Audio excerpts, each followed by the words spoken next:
Bonjour. Aujourd'hui nous allons bonjour. Aujourd'hui nous allons parler donc de la fin des temps, la déception. Alors c'est vrai que c'est un sujet un petit peu compliqué parce que il regroupe beaucoup d'idées. Déjà cette déception qu'il a eue en 1844, il avait été annoncé le retour de Jésus, mais ce retour n'a pas eu lieu.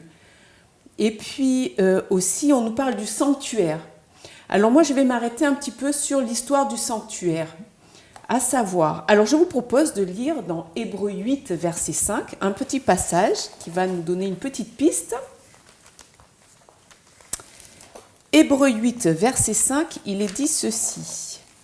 « Il célèbre un culte, image et ombre des choses célestes, comme Moïse en fut divinement averti lorsqu'il allait construire le tabernacle. Et soin, lui fut-il dit, de tout faire d'après le modèle qui t'a été montré sur la montagne. » Alors là, j'appuierai sur le fait que on lui a donné un modèle, on lui a donné des directives strictes. Il fallait qu'il respecte ça à la règle. Alors pourquoi ?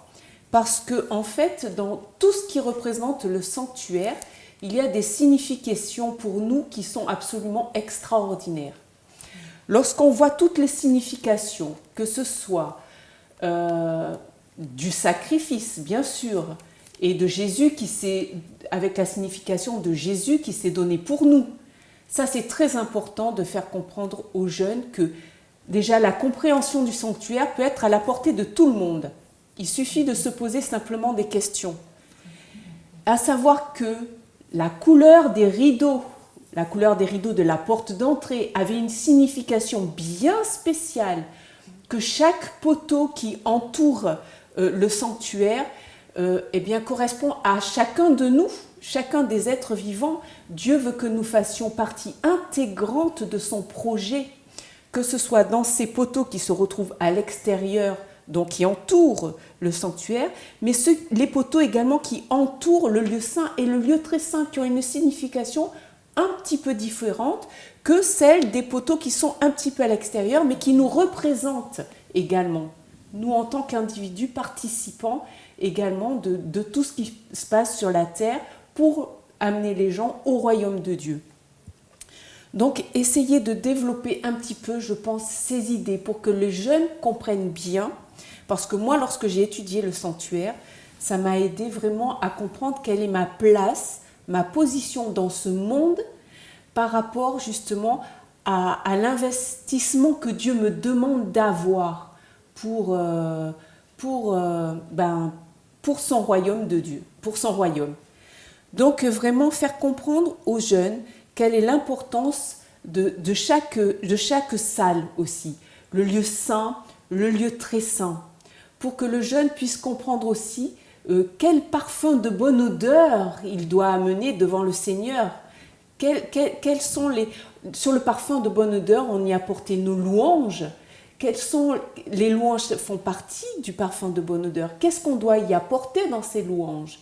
Est-ce que vraiment on doit y apporter, par exemple, à travers nos chants, à travers les paroles des chants que l'on va chanter, à travers la musique, tout ce parfum, qu'est-ce qu'on apporte devant Dieu?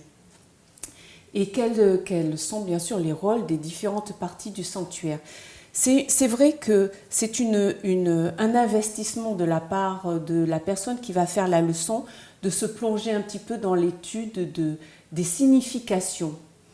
Mais expliquer la signification du sanctuaire aux jeunes dans le détail leur permet vraiment de comprendre leur investissement personnel à côté de Dieu, qui ne sont pas un électron libre comme ça, jeté dans n'importe quel coin à faire ce qu'il veut, mais qu'il a une mission précise, et que Dieu a pensé que cette mission était tellement importante qu'il fait partie intégrante de ce sanctuaire. Et c'est ce qu'il faut faire ressortir, je pense, en premier. Après, il y a eu une déception, effectivement, en 1844, à savoir que Jésus n'est pas revenu. mais cette déception s'est tournée en joie parce que Dieu, dans son amour, a pu faire comprendre à travers a pu faire comprendre à certaines personnes à cette époque que finalement, eh bien, on ne devait pas être triste, mais que c'était une joie pour nous de savoir qu'il y a un événement particulier qui s'est produit à ce moment-là. Et de savoir que finalement, le sanctuaire, depuis le début, lorsque Dieu a demandé à Moïse de construire ce sanctuaire, jusqu'à aujourd'hui, eh bien, a toujours sa place dans toute la signification, dans toute cette signification de ce que ça voulait dire à cette époque-là. Eh bien, on peut penser que c'est fini, c'est loin derrière, mais non.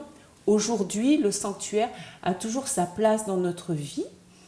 Et c'est à travers la compréhension de toutes ces choses-là que nous pouvons comprendre l'amour complètement, ce grand amour de Dieu.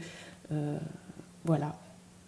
Oui. Alors, j'espère que j'ai été claire, parce que c'est difficile de résumer en si peu de temps tout ce que Dieu a voulu nous transmettre à travers ces significations-là. C'est vrai que ce n'est pas facile d'expliquer ce genre de choses aux jeunes, mais je pense que, vu le titre, la déception, il faut aussi dire aux jeunes qu'à l'époque, nos pionniers qui ont été déçus, en fait, c'était une erreur de leur part. Ils avaient cru comprendre que Jésus allait arriver à telle date, en octobre 1844. Or, ils avaient omis le fait que Jésus a dit « Nul ne connaît ni le jour ni l'heure de son retour, excepté le Père ».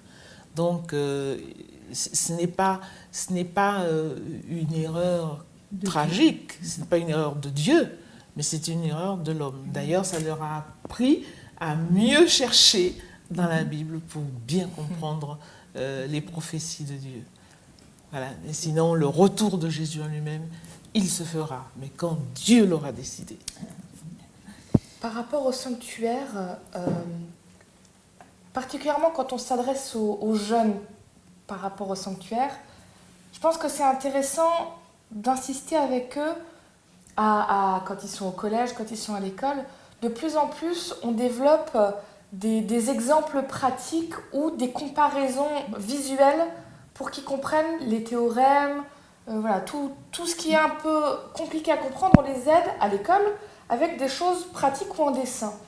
Finalement, c'est un parallèle intéressant à leur faire, de leur dire que le sanctuaire, c'est Dieu qui est en avance sur tous les pédagogues du monde et qui savait déjà à l'époque que quelque chose de visuel qu'on peut toucher et voir pour comprendre tout ce qu'il avait prévu pour l'homme, c'était le sanctuaire. Du coup, ça peut être une façon de leur amener que le sanctuaire, c'est pas juste quelque chose de vieux, compliqué et barbant, parce que c'est vrai que c'est pas toujours facile à lire les textes pour eux sur le sanctuaire, mais que c'était la façon de Dieu de faire du pratique pour parler de quelque chose d'un peu de spirituel, d'un peu là-haut, qui n'est pas si facile que ça. Et d'ailleurs, sachez que justement, ils aiment bien aussi, il y a toute la maquette que vous pouvez avoir, que vous voyez sur le site. Et vraiment, cette maquette, les jeunes peuvent la construire. Et justement, là, c'est visuel. Donc comme ça, on peut leur parler de l'autel, du lieu saint, du lieu très saint, et des plein de propositions et tout ça. Parce que là, c'est visuel, ils vont le placer, ils vont voir le partage des deux salles, et puis avant d'y arriver, avec l'autel des sacrifices.